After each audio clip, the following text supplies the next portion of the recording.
நாமாகவே சிலரை நினைத்து கொண்டு ஆண்டவன் முன்பு நின்று எனக்கு இத்தனை எதிரிகள் இருக்கிறார்களே, என்னை அவர் அப்படி சொல்கிறாரே, இப்படி சொல்கிறாரே, கடவுள் கண் திறப்பதில்லையா, எனக்கு மட்டும் துன்பங்கள் வருகிறது, துயரங்கள் வருகிறது என்று அழுது புழம்புகின்றோம். அவர்களுக்கு முற்றுப்புள்ளி வைப்பதற்கு இன்றைக்கு நான் யதார்த்த சில விஷயங்களை பதிவு செய்ய போகின்றேன்.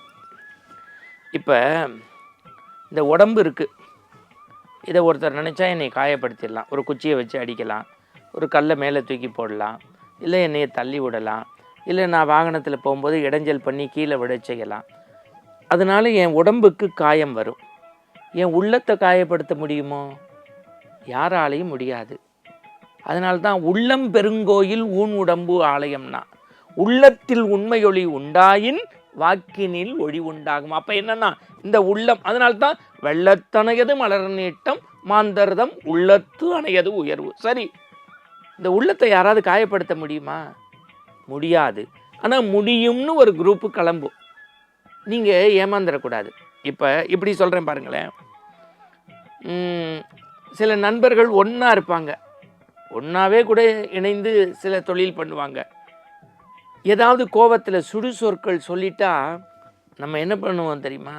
என்னை அவன் காயப்படுத்திட்டான்ல, அவனை நான் பதிலுக்கு காயப்படுத்துகிறேன்.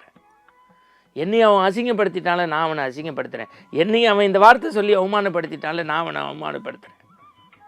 பிறரை அவமானப்படுத்துவதில் காட்டக்கூடிய ஆர்வத்தை நாம் எப்போது குறைக்கிறோமோ அப்போதுதான் ஆன்மீகத்தின் அடுத்த நிலைக்கு நாம் செல்கின்றோம். எப்படி? இப்போ இந்த உடை போட்டிருக்கேன், உங்களுக்கு தெரியும். இதை எப்படி போடுவேன்? துவைச்சி அயன் பண்ணி இஸ்திரி போட்டு எடுத்து வச்சு போடுவேன். 10 துணியை நம்ம சலவை தொழிலாளர் தோழர்கிட்ட கொடுத்துட்றேன். அவர் கொடுக்கும்போது 12 உடை வந்துருச்சு. ஏன் உடை இல்லாததை நான் எடுத்து வச்சுப்பேனா? கண்டிப்பாக மனித தர்மமே இல்லை. அந்த 2 உடையை எடுத்து, ஐயா இது தவறுதலாக வந்துருச்சுன்னு திருப்பி கொடுத்துருவேன். அதுபோல் சிலர் உங்களை பார்த்து சொல்லக்கூடிய சுடு சொற்கள் இருக்குல்ல, அவச்சொற்கள் இருக்குல்ல, உங்களை, உங்கள் உறவினரை, உங்கள் குடும்பத்தையே இழுத்து பேசுவார்கள். நீங்கள் மனம் சஞ்சலப்பட்டு விடக்கூடாது. எப்படி இது நம்முடைய உடைமை இல்லை என்று திருப்பி கொடுக்கிறோமோ அதுபோல் இது எனக்கான வார்த்தை அல்ல, நான் அப்படிப்பட்டவன் அல்ல, நான் இவர் சொல்கின்ற எந்த சொல்லுக்கும் ஏற்றவன் தகுதியுடையவன் அல்ல என்பதை நினைத்து அதை ஒதுக்கி வைத்து விட்டீர்கள் என்றால் இந்த உள்ளம் உண்மையொலிக்கு நோக்கும். எவ்வளவு யதார்த்த விஷயத்தை இப்போ உங்களுக்கு சட்டுன்னு சொல்கிறேன் பாருங்க. இந்த உலகத்தில் விவேகானந்தர் பார்த்ததை விடவா நம்ம சங்கடத்தை பார்த்துட போகிறோம்?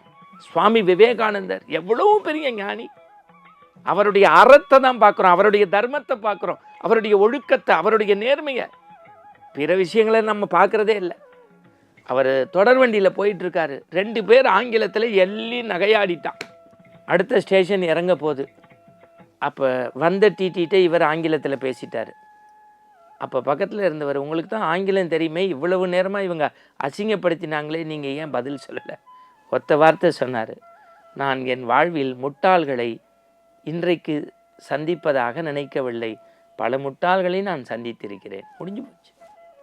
வாரியார் சாமி அவரை விடவா சார்? எளிமைன்னா அவர் தான், இனிமைன்னா அவர் தான். தொடர் வண்டியில் ஏறி உட்காந்து வேலுண்டு வினையில்லை மகிழுண்டு பயமில்லைன்னு திருநீர் பூசுறாரு. 2 இளைஞர்கள் எள்ளி நகையாடி, என்ன சாமி சுண்ணாம்பு அடிக்கிறீங்கன்னா?